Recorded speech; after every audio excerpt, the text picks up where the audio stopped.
about that kind of on the webisode is about the communication, how we how you guys, any experiences that you had that, like during, investigations or something that you felt were, different than normal. Like you do a normal investigation, not much happens, you kind of, but any strange things that happens while you were trying to communicate with a ghost or whatever. Because our webisode right now is about the dangers of the paranormal, because there's so many people, so much la going on out there right now. I want to try and make people understand that it's dangerous, but only if you make it that way, So I want people to start making better choices about what they do. You guys know about that. You've been doing it long enough. I mean, some of the people that I have ran into over the last 10 years, 5 years even, or, 5 to 10 years, that are just coming into the field, I sometimes want to shake them and slap them upside the head. And say, They don't have any concept of what they're getting into at all. Recording now, or? Yeah, we're just doing, this is just kind of a BS thing.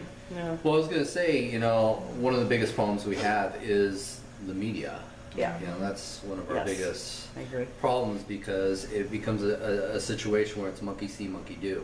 Right. And you got situations where bad shows, we don't need to name them by names, but when there's individuals out there that are promoting, being disrespectful in properties, provoking spirits, that just makes things harder for us, where we're trying to be serious about it for many different reasons, because clients don't like it. Right. Exactly. They've had, unfortunately, groups come in and be disrespectful to the property, be I don't know. I can't say the word. Disrespectful towards whatever might be there. Right. And we've learned that if you're going to be rude, disrespectful, disruptive in that situation, you might be, I hate to say it, piss something off. Mm-hmm. Yeah. And these people go in for 2-3 hours, do whatever they feel that they need to do, Right. and then they're done. Right.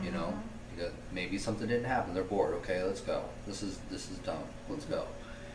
And then the client has to deal with the aftermath. Right. With whatever it is they did, they now have to deal with it. Well, sometimes when we do an investigation, any of us, we come out and the activity increases a little bit. And Russ and I are really good about telling people that. Make sure that you understand that the activity might increase. It may not, but it might, for a couple days or something, but it probably will go back to the normal, whatever was going on before. And people have asked us, I don't know how many times, how many times have you been attacked, or how many times is this and that? Once. Him. Yeah. Once. It wasn't even In my 35 fault. years, once. Somebody else was provoking, and I got to loose under the chain. Oh, wow. I mean, That was at the the way it prison goes. in Montana. Yeah. So. Well, one of the things too is that people, they see the ghost shows, they come on, they're expecting bricks to be thrown at their heads, everything else like that. And we have had And people usually who, it's just me throwing bricks at her. yeah, it's just throwing bricks in my head. I'm like, stop it, Ross. And it's just really funny, because we've had some people who will, go on an investigation and just like, wow, this is really boring. And it's like, well, when you watch the ghost shows and this is what you're expecting, all this excitement, that's what's going to happen. And they don't realize that a lot of these shows have to, juice it up, have to make it exciting, because you're not going to watch the shows. Half of us would probably fall asleep, watching some of these shows, because it is boring, sitting around waiting patiently. I mean, it's I can't, I get mad if I watch one of the shows and they have that underlying music. And it's like, did you hear that? It's like, no, I didn't hear it. You had the music on. That's what we're doing wrong in investigations. We need the background music going absolutely, really, really loud. Well, I don't know if you guys know this or not, but there's a new show coming out by one of the more famous of the GA crew. Oh yes, it's already been on. I hear. Has it? Yeah. I know. You know, it aggravates me so bad because like I said, over 35 years of investigation. I mean, I couldn't tell you, thousands of investigations across the country. Me and Russ have done, and a lot of them like explorations. You know, just by ourselves. And we didn't even form a team until like 2002, and now Fog Paranormal. Yeah, we used to hear, this is haunted. Well, we grab our camera and the old tape recorder, and there we we're go, talking you know. tape recorders. Yeah. Yeah. And I got excited when Polaroids came out. You mean I can look at the picture now? Yeah. How cool! Until I found out how much it cost. Yeah, exactly. That's the downfall. Oh my gosh. That backed it up pretty fast. Okay. But you know, a lot of people don't, like I said, they just don't have an understanding of what they're getting into. How did you guys start? I mean, Yeah, what got you get started going? in this, Russ? My mother, I have a mother that loves ghost stories. So ever since I was a little kid, she would read me and my sisters ghost stories. And I think she loves scaring us, but otherwise I was just fascinated with these stories. I was more curious as to what was going on. Does this stuff really happen out there? Right. So for me, it was the curiosity, you know, growing up hearing all these amazing stories, and then, you know, finally having the opportunity to check out some of these places, you know, and I got bit by that paranormal bug, and I was just like, I can't stop. Yeah. You know, you have that one unique experience, and it's just like, what the hell happened? Yeah. How can I explain this? Yeah. I can't. No. I got to keep going. I need more. I know, it's addicting. It is. I mean, 35 years, yeah. Yeah. It's very addicting. And Russ and I have recently said, okay, we're not going to do any more investigations. We don't need any more proof. We've pretty much seen it all, done it all, except for the whole. And then thing. 2 weeks later, she says we're coming back out of retirement. This Yeah, stuff is I like can't do crack. it. This is worse than crack. It is. Yeah. And, you know, I try to tell people, if you're going to get into it for the right reasons. Yeah. Right. You know, because it will get you hooked. Yeah. Even though I've known stuff, even though I've seen stuff, I don't know. I want to know more. Right. Well, the sad part is, you know, as I said, you know, the media hype, you know, has promoted a lot of these groups popping up left and right. Yeah. Because people have a fogged view as to what to expect in the world of paranormal research. And, you know, it's one of the reasons why I was inspired to do the Angry Ghost Hunter show. Yeah. Is because I was tired of the drama, the paradrama, as we Are put you it still now. doing the radio show? I haven't had the time. You know, my schedule is constantly all over the place. I know, I see pictures from all over the place. I'm going, So it's hard for me to commit to a certain time and certain day to do those. Because that's what you need to do. To have a successful show, you have to be consistent. right, And when you're not consistent, you can't maintain the audience. right. Right. And so that's been my problem in the past is I can't be. I just got too much going on. You a traveling guy. I do. And, Hey, man. and now it's starting to rub off on her, so. Actually, we're How was Disney World, man? I'm from Florida. Oh yeah, I love it. Yeah. actually we're getting ready to do the whole travel thing again ourselves. Oh Yeah. yeah. Yeah. But ours yeah. is going to be.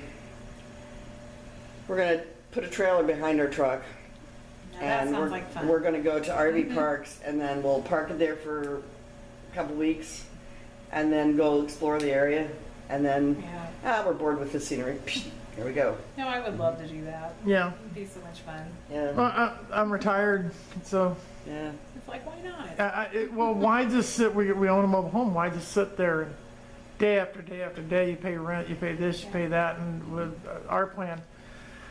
Anyway, most of us gone. Yeah. Yeah. So okay. How about you? Well, I was almost the same way.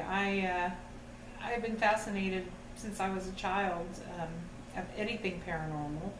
I don't know what really started it, because my mom, well, my dad, I guess, he loved watching the old Christopher Lee Hammer horror movies and things like that. When I was about 5 years old, I used to kind of sneak down to watch them too, which probably explains a lot. a little warped I am. Yeah.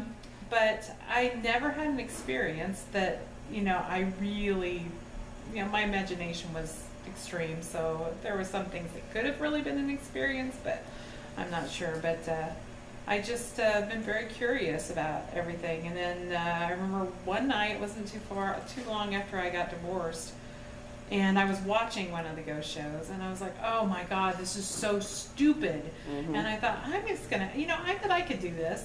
I could do this really easy and just prove all this is a bunch of crap. This is not real. This is all bunk, and I can debunk everything.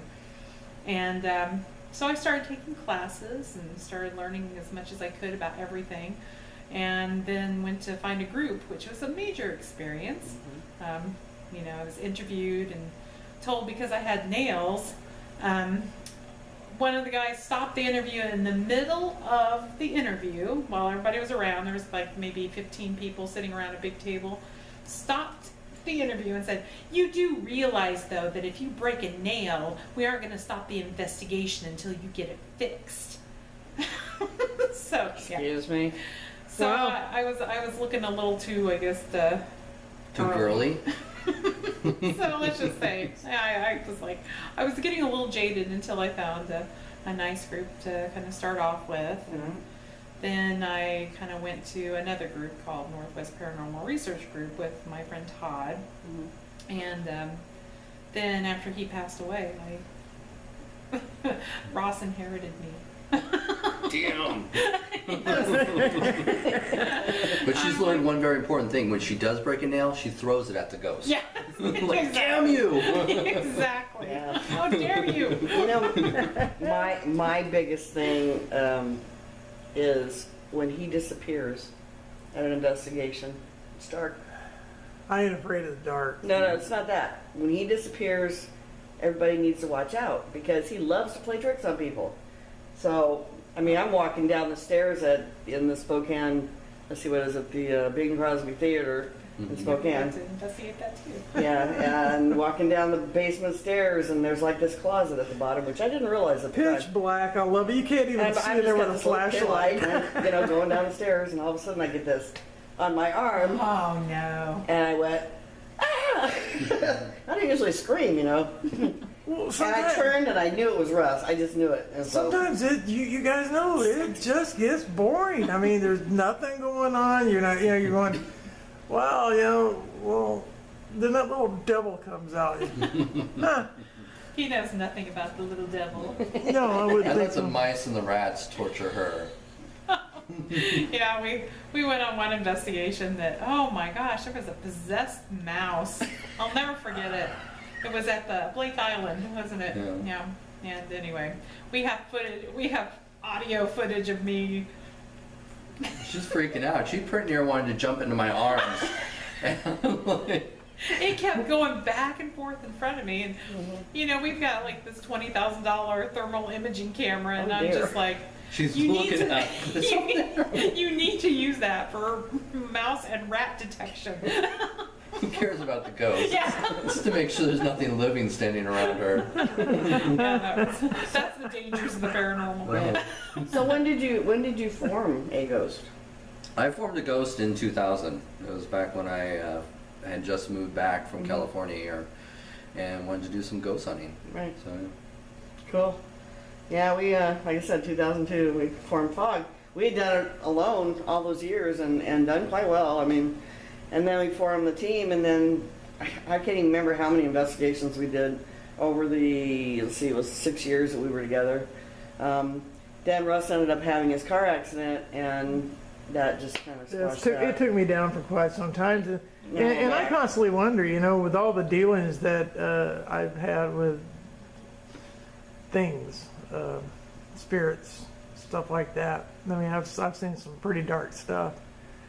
That has it interfered in some way that would cause? The 2 back surgeries I've had, the car accident, I broke my back and neck.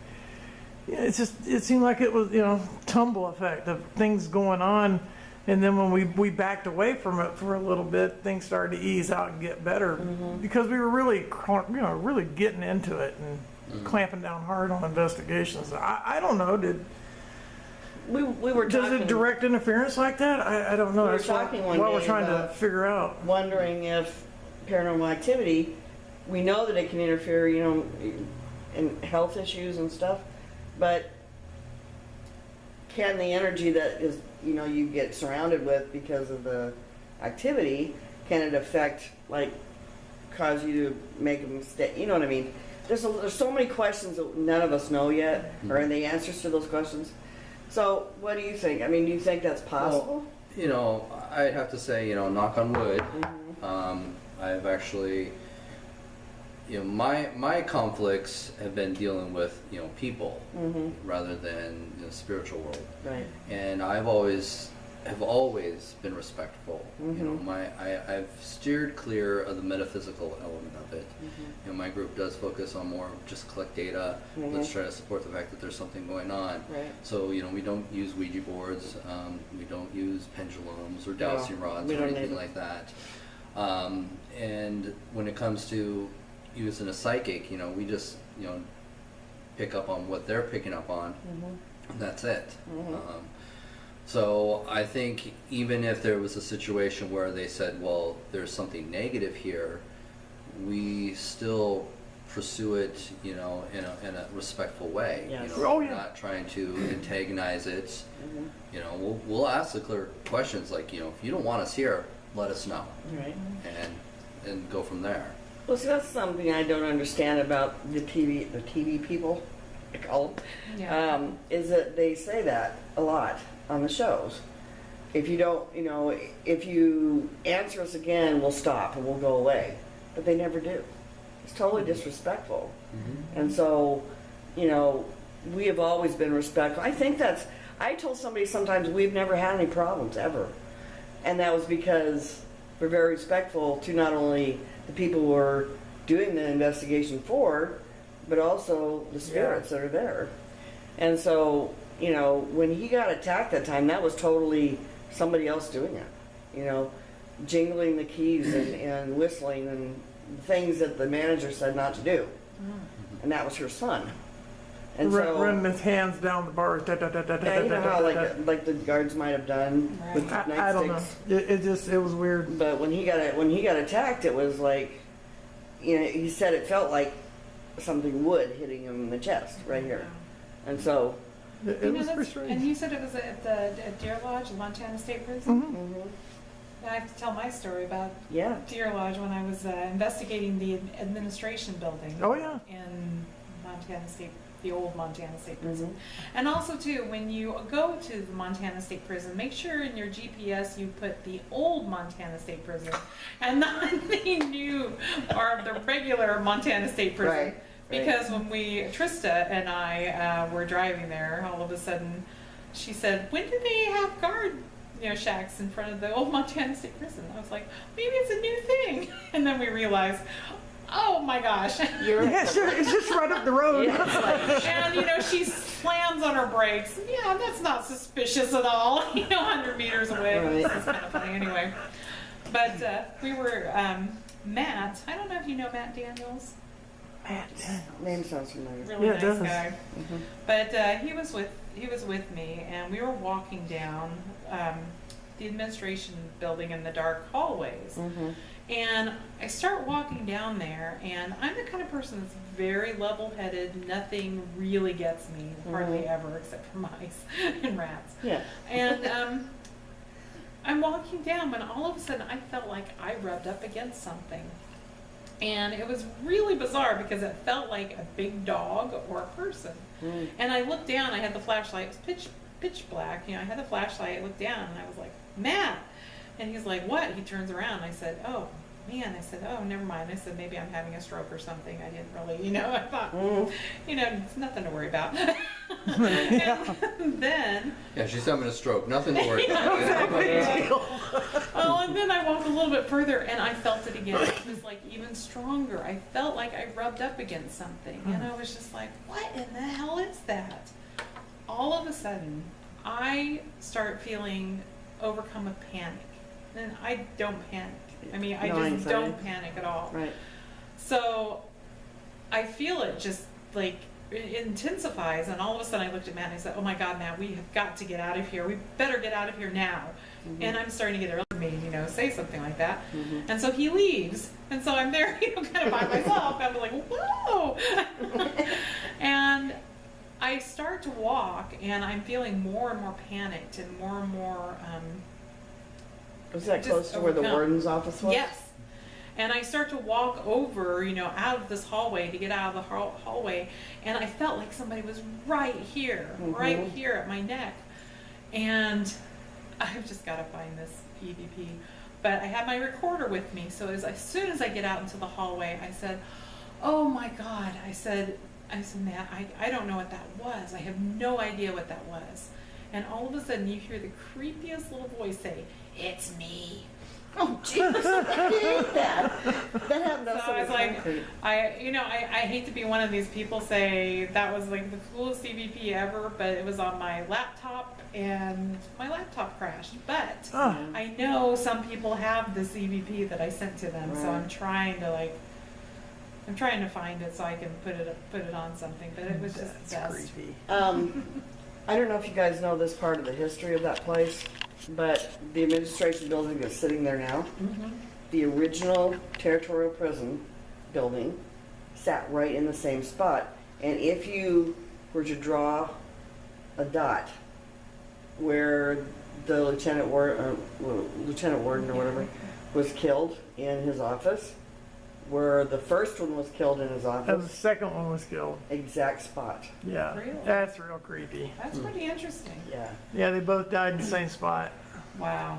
Makes you wonder. See, we were going to be doing tours, and now I can't even remember their names.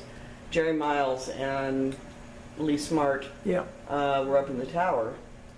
There was another guy with them, and he said that Lee Smart, was it Lee Smart that killed him, or the other? No, Jerry Miles killed Lee Smart and then killed himself. Right. They said that the National Guard did it, but they didn't. Gruesome When they went pictures. to take them down, their bodies down, they threw them down the stairs, and by the time their bodies got to the bottom, they kept kicking them. Oh, wow. And I think it was Lee Smart's head was like turned completely around. The Jerry Miles' brains were spilling out of his skull. Yeah, on the grasses. And they threw them out and laid them on the right next to the sidewalk where you go into the tower Right. in the grass.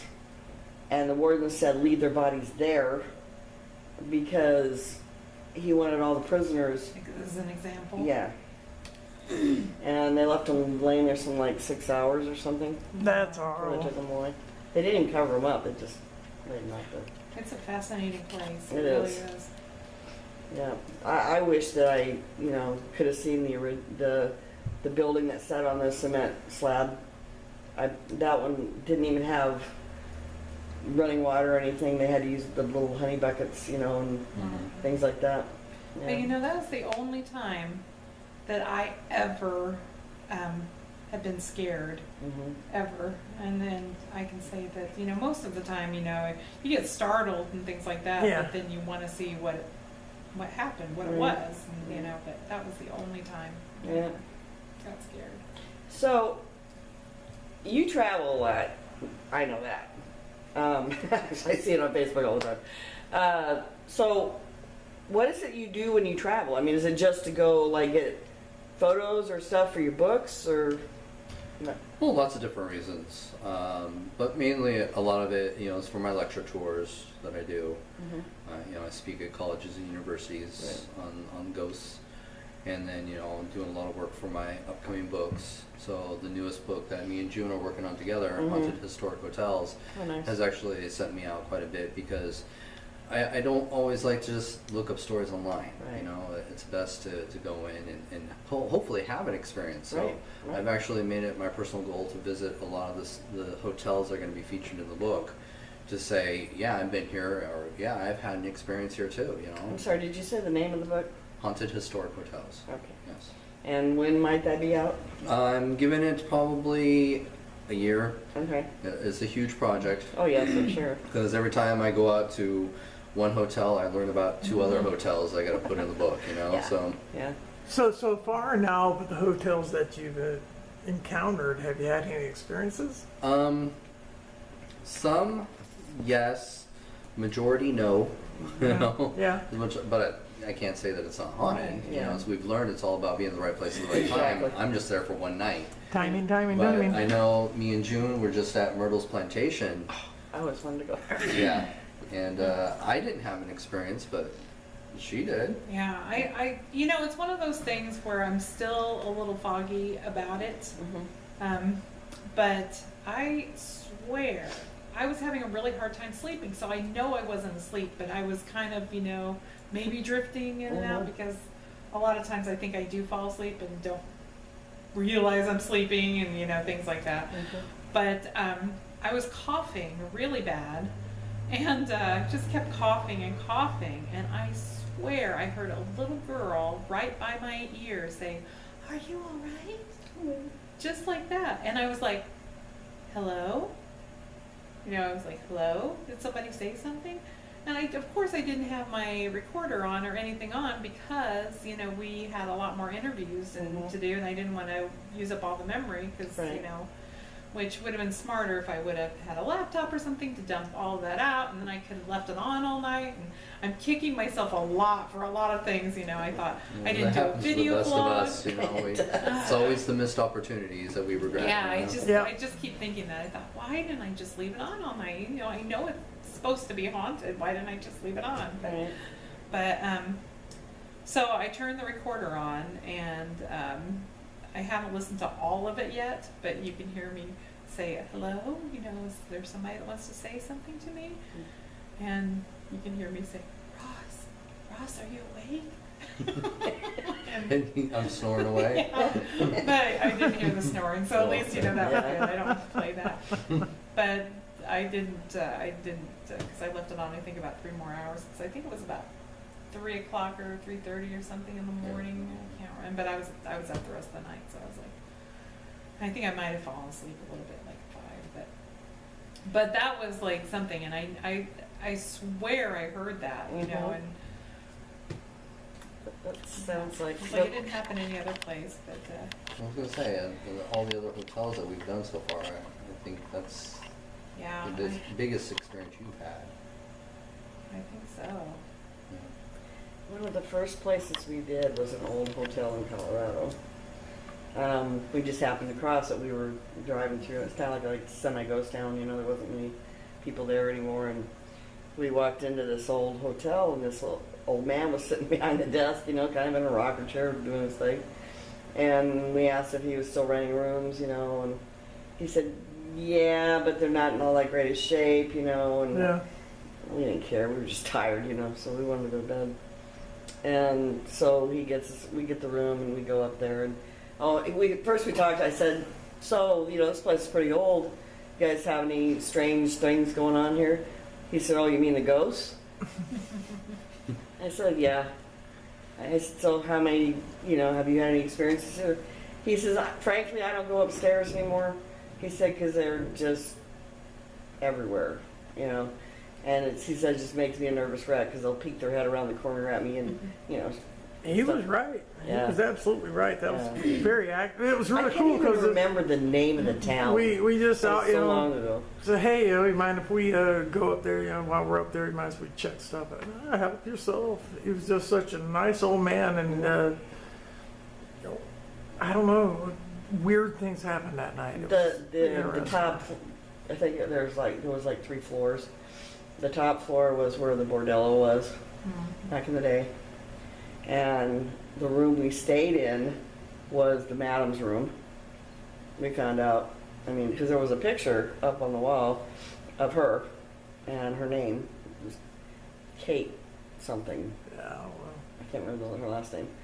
But anyway, so we'd gone out to do some investigating in the hallways, and he said, you know, the old man told us, you know, open whatever doors you want to open and do whatever you want to do, because there was nobody else there except for us. That's Yeah. awesome. And so we did that, and we came back, and Russ had to go down and get blankets and stuff, because there was no Oh, wow. no mattress. I mean, there was a mattress, but there wasn't no sheets or anything. So he had gone down to do that. And I was in the room, and I hear a woman, you know, like heels, walking across the floor.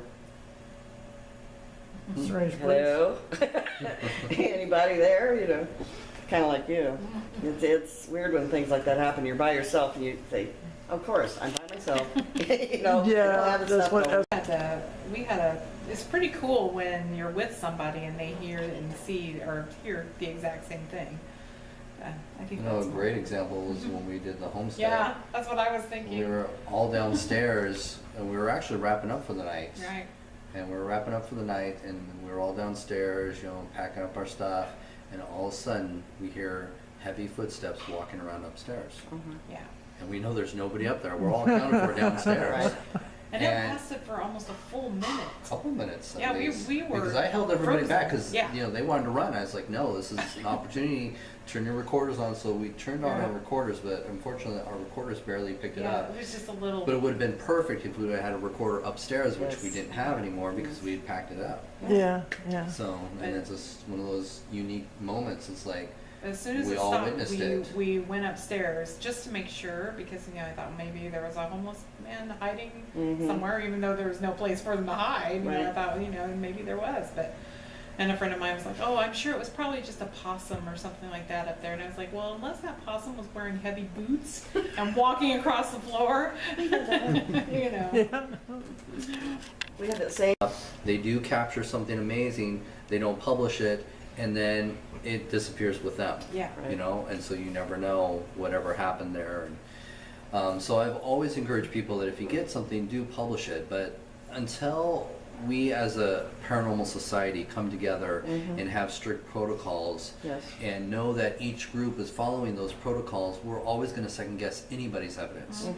You know, and that's the problem we have. But we should be able to debate anybody's evidence because as of now, you know, I don't know how you capture that Right. picture. I don't know how she captured that EVP. Exactly. Now I do because I work with her, but I'm just Right. saying that until we have a strict protocol that we all follow, it's always going to be second guessing. And you know what? The thing that I always tell people is if I put something out there and I want you to see it, I am going to tell you exactly what I was doing, Right. what time it was, how the weather was, everything that is pertinent to that photo. Give you all the information. Give you all the information so that you can make a biased, opinion. And Right. also to have like another, Not couple biased. other photos, like Before and after, or just Yeah, yeah. something side by side, Exactly. even just to compare, because it's like somebody posted there was a black blob in the middle of this green room, and they were like, well, it was there, and I got this picture, and I said,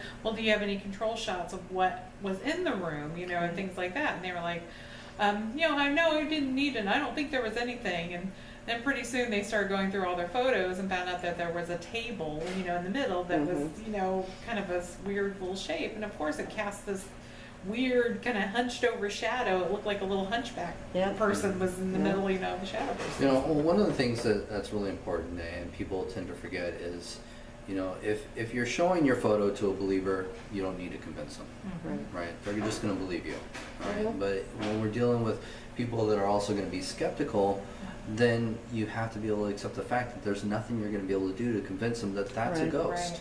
Right. You did everything in your power. You did everything correctly to support your credibility.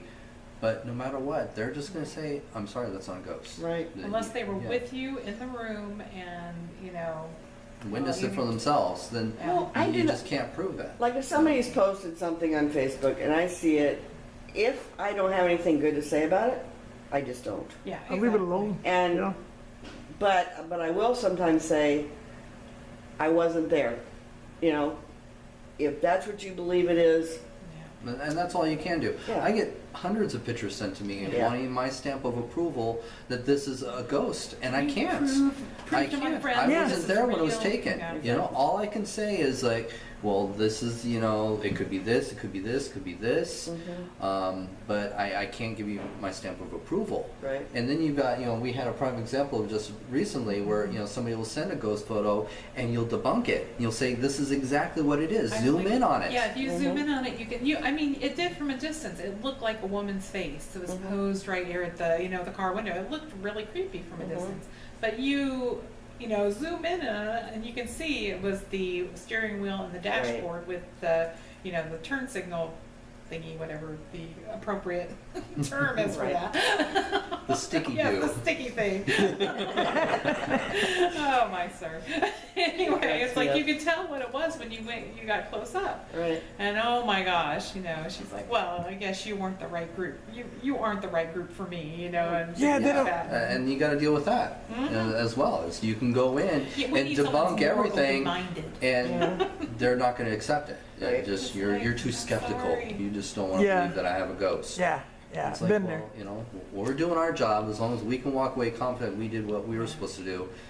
The sad thing is there will be a group out there that will support her. Yeah. Yeah. Oh yeah, Say, yes, that is a ghost. yeah, I see it. It's What right they there. also Yeah. might do is instill further fear in the situation. Exactly. Exactly. We've ran across that so many times where a team came in and says, oh yeah, you got a demonic presence Yeah. in this house. Yeah. And we have to come in and clean it up.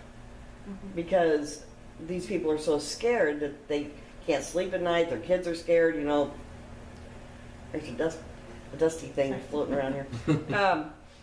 And I'm sure you guys ran across that where somebody else has gone in and really scared the heck out of somebody, a family even, Right, and that's one reason why one of the books I'm working on is Psychology for the Ghost Hunter, is because there is a lot of psychology in this field, Yes. and there's a lot of feeding off of each other, Yes. and that could be a group going in scaring the family because they personally believe that it's demonic and it's out to get them, and so now the family's terrified, and it's vice versa. A client can come in and tell you that, yes, I've got something very demonic here, and the groups can feed off of that and say, oh yes, you must have something demonic here, and they'll start feeding off of each other, Yeah. giving this false information. Yep. And that's one of the things that I'm very strict with my group is go with what you know and not with what you think you know. Right. Exactly. Always go to the simplest terms. It's so easy to label things demonic just because, somebody saw a shadow figure. But I don't believe shadow figures are demonic. I don't think either. it's just another form of apparition. I do too. Yeah. Somebody it's just one of those believes things that, like we do. yeah. and people think, I got pushed. Well, maybe you were too close to it and it just wanted you to get away out of its It wanted area. its space. Yeah. Or So maybe it just doesn't even know how strong the energies are. Exactly. a lot of Things times like that. I think these things are just trying to get our attention Yes. with whatever abilities they know how. Well, it's like the people claw say, marks. oh, it's the claw. It's not a claw. Look at your fingers. What fingers stick up? If they were to reach out for you and just happen to miss. Or, I've seen people come up with different designs on them and stuff. I'm a little, Yeah, I know. that throws me into a little bit skeptical, Yeah. so, And it's sad that you have to be that way. I have to Exactly. be that way. We all have to be that way. Exactly. Because unfortunately there are people out there that want the attention. Yeah. It's been proven too many times where there's, investigators out there scratching themselves for the attention. And you gotta have to be skeptical. If you want to come into my group and say, I'm going to get scratched on this investigation, I'm probably going to have cameras on you 24/7 and wait for that scratch to show up. You know? Yeah, Okay. Well, because we went to Manresa several years ago and stayed, and we went up into the attic. And then Very cool place. We were, I was just there. Yeah, I know. The other night. We went back to our room. After we investigated a little bit, we went back to our room, and I went in to take a shower, and I noticed a scratch on my arm. I thought, did I run into something? Because that's the first. My brain goes right to logic first before it goes to paranormal because I've been doing this so long. I assume it's logical instead of paranormal. So that's where we got to get to with a lot of the younger people that are coming in. I don't want. My biggest concern is I don't want to see anybody get hurt because it can happen. They go into these places and pay no attention to what they're doing Right. and go through a They floor. don't know what they're doing. That's the thing. Yeah. That's it right there, because not only they're hurting themselves, but they're also hurting the clients, and then in turn they're hurting the entities. My biggest thing is if groups are going to start out being a ghost hunting group, don't get clients involved. Right. Go hang out in a haunted cemetery. Yeah. Go check into a haunted room in a hotel. Right. But you have no rights to get clients involved because you're not at that level to be skeptical enough Right. or even be able to handle if something is there.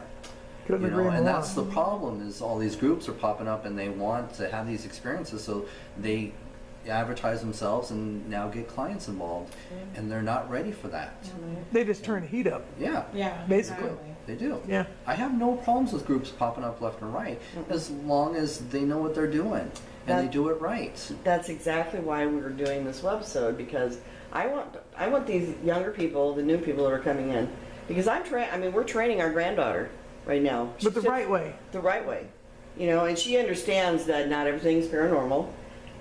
She's not scared of anything, you know. So we've taught her my grandkids since they were this big, about ghosts, because I want them to know. I don't want them to be afraid. You know, there's nothing to be afraid of in the dark. You know, and Well, so I was just going to say, I'll never forget my friend Medea. She would bring Savannah here quite a bit. And I think Savannah was about 5 years old or whatever. So all of a sudden we couldn't find her, and we looked in the back in the chapel area there, where she was walking around by herself. It was pitch black in there with a flashlight, and you could hear her say, "Hi, my name's Savannah. I'm 5 years old, and I would like to be your friend." And she's like talking to the ghost, you know. She's trying to like ghost hunt, trying to talk to the ghost. It was so cute. We just always loved that. Wow. It's like started that early. well, that's something else. People are afraid to get their kids involved in the paranormal or their grandkids or whatever. What do you think about that? Well, yeah, it depends on the kid. It really does. It's one of those things that, you know, there is overactive imaginations. Yes. You know, kids are very clever, especially nowadays. They're getting more and more smarter. Oh, yeah. You know, now that kids, you know, can operate computers, you know, by the time they're 3 years old. Yeah. You know, it's pretty amazing what, you know, children can do. But it's one of those things that I've always taught people too, because they always ask me, you know, my kid thinks they're talking to ghosts and stuff like that, and you know, can kids, you know, experience paranormal activity? Are they seeing ghosts? And I say, yeah, it's very possible. I think a lot of it comes from the fact that as a parent, you start to condition your child at a very young age to basically not believe in ghosts. And a lot of that comes from the fact that when your child is frightened, as a parent, you don't like your child frightened. So you start to teach them that, oh, there's nothing under your bed. There's nothing in the closet. Right. You don't need to be afraid of anything, you know? And that's what starts it all. It's like, okay, there's no such things as ghosts. There's nothing really there. Right. You Yeah. know, this is just an imaginary friend, that type of thing. But I think it is important to teach them at a very young age, you know, if they are experiencing stuff like that, to pursue it more in a positive way rather than in a negative. Right. Because, again, what scares us is the fact that the less we know. What's scaring us is the fact that, you know, media is involved in a lot of this, our upbringing, to be afraid of all this stuff, because, you know, they all love to tell a good ghost story. Exactly. You know, the majority of ghost stories, you know, in movies and television is all fear traced. You know, it's all about scaring you. There's not that many out there that is, you know, fun and, you know, comedy based. You know, Every one of the paranormal movies, they're all fear driven. Yeah. Bad things happen and people die. right? Because that's what we like. That's what the It audience sells. is doing. It does. It sells. It does. Yeah. They're kind of fun, cute movies. For June, they're cute. They are. My Casper was cute. All right. That was very cute. when my granddaughter watches scary movies, you know, horror movies, paranormal movies, whatever you want to call them, she laughs. She thinks it's funny. My oldest granddaughter, Kylie, she says, "I'm not watching that." She doesn't like dolls. She'd be so creeped out right Oh now. yeah, by she'd that be freaking doll out. right there. Yeah, she wouldn't be sitting here. No, No way. she cries. I mean, that's how freaked out she gets by them. I That don't know one why. would get her right there. That one, she wouldn't be able to sit right one? beside. Yeah, that one. She would not be able to sit next to that. No. And my youngest, she's just young, you know. Yeah. She's only 12 or 13 years old. She's 13 now? 13. I don't know. No, it's not June yet. 12 years old. And so she's... After 57, I started forgetting stuff, so I don't I know. know. But, yeah, I mean, that I've been trying since they were really small, me and Russ, to get them to the point where they're not scared. They can explain it to other people. That movies are movies and real paranormal investigations are real paranormal Well, investigations. that's kind of what my dad did when we were watching some of the scary movies together and things like that. My dad and I didn't really have a close relationship at all, but because he was just very awkward around kids, especially. But one of the things he would always tell me when I started to get scared is this is all make believe in this movies, and he would say, look at the makeup and things like that. So a lot of times I started watching how things were edited or the makeup effects and things like that. Yeah. Looking for the wires and the strings. Yeah, exactly. Looking for the wires and I look at I watch all the old shows and going, there it is. yeah, it's pretty I never fun. saw it before, but now I see it. Yeah, Like there when it you is. really concentrate and just not really pay attention to the Yeah. main characters and start looking at all the everything else. It's pretty fun. Even doing EVPs or some people use Ouija boards, some people use crystals, dowsing rods, that kind of stuff. You said you guys don't use them, which we don't either. But I want your take on what you think those things are. Are they like just another piece of equipment for us, or are they significant? This is nothing but paper and cardboard. Exactly. All right. I feel that when you start to get into the metaphysical elements of all this, like Ouija boards, dowsing rods, pendulums, I think that they're a tool that basically opens more of your psychic channel. Yes. Because if you're using it correctly, you're supposed to go into a trance, just like any psychic would when trying to communicate with the other side. Right. So, in that sense, that is why they could be successful on an investigation. It's not necessarily the ghost talking to you, but it's you picking up the information yourself, Exactly. and you're directing yourself. So that could explain why in some cases when people do use tools like this, they can come up with the right answers when tested at sometimes. Yeah. So that's my belief. I think it's just a tool that allows you to open up your own psychic channel. But for me, it's I steer clear of them because you can't use the paranormal to prove the paranormal. No. So I tend to focus my group on using tools to catch as much data as possible. And EVPs is one of the best ways. Yeah. Because My how do you favorite. debate a situation where as a team we know the strict rules we have to follow. My team's very strict that whenever there's a noise, any type of noise, somebody's stomach growling, we make a note of that. Yes. Not a You know? demon. Yeah. What we do, My yeah, stomach's exactly. not demon. And so when you do ask a question and you do get that response, how do you explain that? Right. When it's a direct response. Especially if there are two women in a room and you get a man's voice saying, "What are you doing?" Just That's like that. It's pretty like, odd, yeah. Yeah, it's Yeah. Another thing I don't use is we don't use the ghost box. We don't use the Ovilus. I find that those devices, irritating. especially the ghost boxes, I think it's too suggestive. Because Now, one of the things I've learned, with teaching classes and stuff like that is if you go and asking a question, your brain already starts to process what the answer could be. And it's so easy with random noise coming at you to ask a yes or no question and hear a noise that sounds almost like yes or no and say, oh, there's my answer right there. Yep.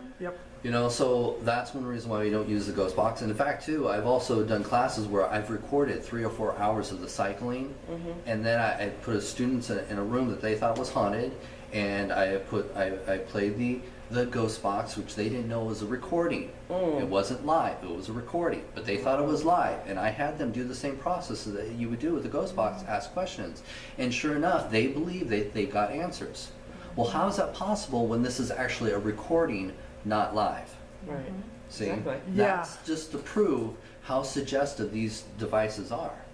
Well, it's like even watching some of the ghost shows, all of a sudden, it's like they'll start playing the ghost box and they'll say, "Did you hear that? It said, Sam was here," or something like this, and you listen to it, it's like, I don't think that's what that said. And all the time. they do that a lot. It's like a lot of times, like I'll try to close my eyes and listen so I don't get get their suggestions or what they think it is with the words, underneath what it says. And Yeah. it's like, oh no. I said that was like, And it's so easy to manipulate your audience, Yes. especially when you have so much coming at you at once. Right. And that's all it is. It's just random noise constantly coming at you. right. And it's so hard to decipher a lot of these noises. Yeah, I do not like the ghost box and stuff. I think it's too noisy and it irritates me. Right. But- yeah. I would just rather put a set of earphones on, plug the earphones into my voice recorder. Just so I can hear And do real what's coming in. But you know what I found out, even with that going on, sometimes you hear it, sometimes you don't. Yeah, we've Oh, used yeah. 3-head recorders, which is nice because then you get that delay. Okay. Oh, And that nice. way you can actually hear what's being recorded.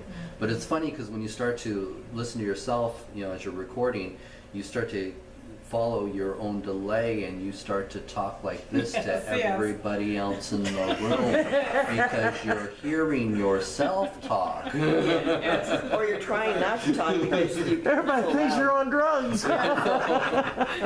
Well, there's one thing about doing EVP sessions. I want to ask you guys about if you've ever experienced this, because I actually wrote a blog about this, and it's something that happened to me and Russ several times over the years. The last time that I can remember anyway was we were doing an investigation at the Oxford Saloon in Snohomish. We were upstairs by ourselves, just me and him. We were up there for exactly, according to my cassette recorder, we were up there exactly 24 minutes and 29 seconds because we had to switch with the other teams. So we're in this one room, I think it was room 4 or something, and I said, I'm trying to remember the exact words I said. I said, "Are you curious why we're here?" Or anyway, something to that Along effect. those lines. Yeah. And so when I played back the recording and was listening, I wasn't thinking about that. That was a day or two later, And I hear a woman say,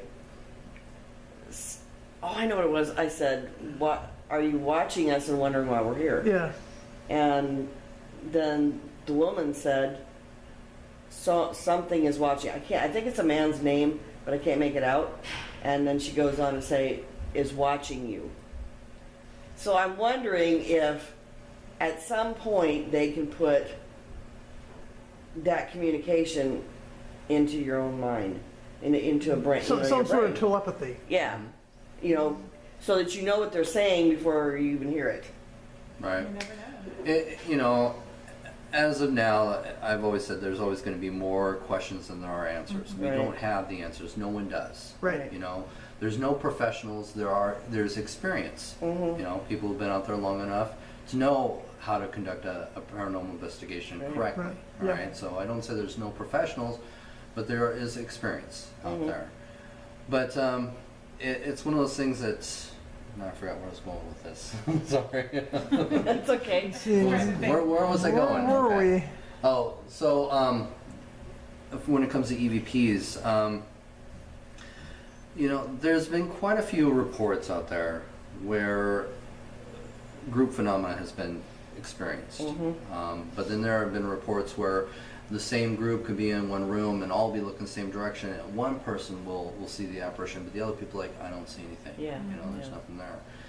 And we've learned through psychic research that it's it's like being in tune with the right frequency. Mhm. All right. So Maybe maybe psychics, how psychics work, or they're have a much wider antenna and they can pick up more than we can, and so that could explain why they are able to see and hear things that we can't. And so I think in a situation, just like EVPs, we don't know how they're captured. We don't Right. know if it's directly being produced onto the recorder itself. Does it utilize the microphone? Again, more theories than answers. Right. But I do believe that there is something that has to do with the thought process, the brain waves, Mhm. and how we as an individual are able to pick them up or we don't. Right. So in some situations, there might have been that thought process the recorder's picking up, and you might be picking up as well. It's just like, Well, it was an interesting thing because we ended up getting something like almost 20 EVPs in that It was really short weird. time. And most of them was of this male presence that I called Mr. Meanie because his language is not the best. Oh, wow. And so, but that place, I mean, I had never experienced as much activity in one session like that than I did in that place. And even when we ended up getting an office The same on the building. second Yeah. floor in room 6, right? We'd come back, the door would be wide open, and after we locked it all night, Deadbolted. his tools Oh, wow. his tools would be under the couch. And I put my you know, I put my tools because we was doing renovation work, getting the place set up for what we needed, and I had everything nice and neat in one little spot so that I knew where everything was. We'd leave, turn the lights off, deadbolt the door, double check it. We'd get home, and by the time we walked in the door, the phone's ringing, your door's wide open, and tools are just laying everywhere. Wow. and we lived like 2 hours away. Oh my. So yeah, it was a pretty So, active well, an hour and a place. half, but still, I mean, Okay, tell me about yeah. Tell us this about place. Spooked. How did you come up with Spooked, man?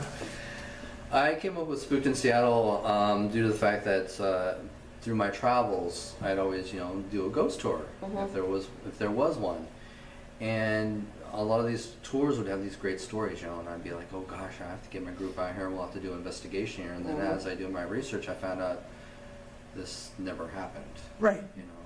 And I started doing research on ghost tours, and I found out that a lot of ghost tours were making up stories or dramatized stories to scare people on their tours. Right. And for me, it actually kind of ticked me off because I'm paying money to hear ghost stories and see these haunted places. As a paranormal investigator, I'm excited about this, and then I find out that, half the stories aren't even real. So I thought, gosh, it'd be nice, to do, a ghost tour here in Seattle and share the real stories and share the evidence. Mainly my main focus here at Spooked in Seattle is not to scare people. It's to educate people as to what really happens in the real world of paranormal research. Because I say the scariest stories are the real ones.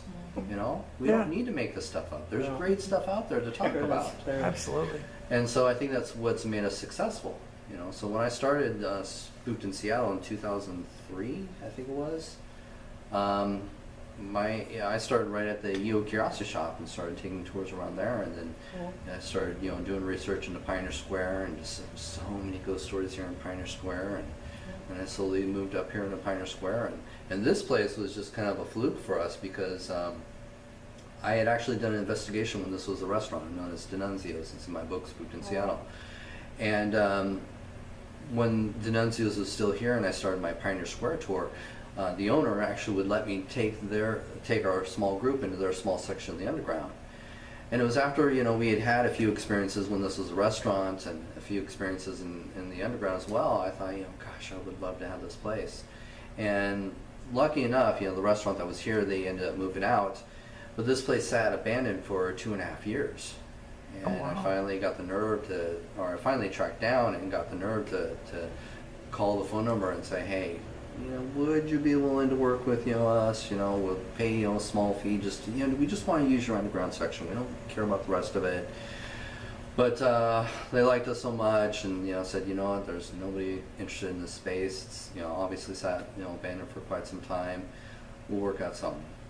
And so we worked out a really good deal with them and Nice. took over the spot. I don't want to interrupt you, but somebody just rubbed my hair like this, and I don't know. I know you guys have a ghost here, so it's a lady, right? If I remember right. There's a lady, there's a little boy, and there's even reports of a guy. And a little girl. Well, when I was little girl, sorry. Yeah, Did I in say the little other- boy? in the other So room, sorry. yeah. No, little girl. I was like, Yeah. I don't remember. I feel like No, You never no, know. no. The little girl in the other room. There's the woman out here and in the women's restroom, and there's also a guy too. yes, And he's in been that reported. back corner over there. You see him back there? Okay. Okay. That's when I came here with Slav and Jazz. thank you. We were in that back corner, and I picked up on something back there. I'm telling you that it was pretty strong too. I mean, it was actually where when it's a very strong sense or presence, I get like this jolt of energy that goes throughout my whole body, and it almost makes my knees kind of weak, like like your knees start shaking. Not that I'm scared, it's just that's how it hits me. And so I said, I got to go outside for a few minutes because it was like really, intense. But he was back there. He didn't feel evil or anything, but just his energy was very strong. Yeah, I've never felt personally anything wrong here. I know when we first moved in here, they definitely let us know that they were here. You know, we had the chair moving around all the time. When we brought in cleaning supplies, we had locked up, came back next morning, cleaning supplies were thrown all over the place. Goodness. I don't know, I don't think that they were aware of what we were planning on doing here, and so I think they were just kind of maybe trying to scare us off. I don't know. But now I think we're totally at peace with what's going on here. I know June's seen something. Yeah, I was actually sitting right where you are there, or yeah, it was like either there or there, and looking back to the where the little cauldron is ours. What we used to call the little shop there, and all of a sudden I swear, and there was a tour going on, so I mean it was just starting, people were gathering. I saw somebody wearing black, and it looked like a woman in a dress. I mean, just the back part, that's all I saw. But walk back into the cauldron, go into the back room. And I got up, and I looked at Ross, and I was like, can you believe these people? You know, because I was like, I can't believe somebody would just, because it's hooked. I mean, it's back there. And the sign says employees only. Right. And I was just like, can you believe these people? And he's like, what? And I was like, somebody just walked back there. So he went around the other way, and I went this way. Nobody was there. And I was like, no, I really saw somebody back there. And I thought he was thinking I was crazy, because I was like, I swear I saw somebody. I swear I saw He thinks somebody. I'm crazy too. Yes. Because I've seen themselves. So, I'm good. when does Spooked kick back into full? Well, right now we're in our winter season, so Right. we just run on Friday, Saturday, Sunday, and Monday. Right. And then in April we'll be open all throughout the whole week. Okay. And you guys got any? That's my phone. I think, what do we got coming Events up? that we got- would like to come to. In my coat. We're always trying to do all kinds of different things here, from classes, lectures. We'll do special ghost, events. So we're always looking to try different things. Are you guys going to be doing another one of those old time dress up things again? We might. It's on our list. It's one of those things too. It's you got to be consistent with it, to build the audience, and unfortunately, we haven't been able to be consistent with things, due to lack of weather and the fact that we're in downtown Seattle. Right. The biggest complaint people have is just the parking situation. You're fine. What'd I do? So, Don't break anything. when we do try to plan big events, we try to do it on a Sunday where, parking's free on the Right. streets and Unless more it's easier. Seahawks, Then you have to deal with the time. games. Yeah, so then we have to be like, okay. Yeah, I can imagine. So, I would stop in here, but I'd be on my way to the game. Yeah, exactly. see. Exactly. So we do have to deal with that every so often. That is some of the challenges in being in the heart of Pioneer Square. Right. But we've been fortunate to have a success here. I think Spooked in Seattle has been voted as one of the top 4 tours in Seattle. Yes, So we're excited about that. I voted for you. Well, thank you. Thank you. I would like to come back and take the tours once, someday, because I haven't done that yet. I just know that you're really good at what you do, and so are you. So I know that the tours have got to be excellent. Whoever your people are, I know that they know everything that needs to be known. I'll say right now, I applaud you both for the consistency and the years of dedication. Yeah. You guys are awesome. It's been a lot of work. It has. Yeah, it is. It's tough work.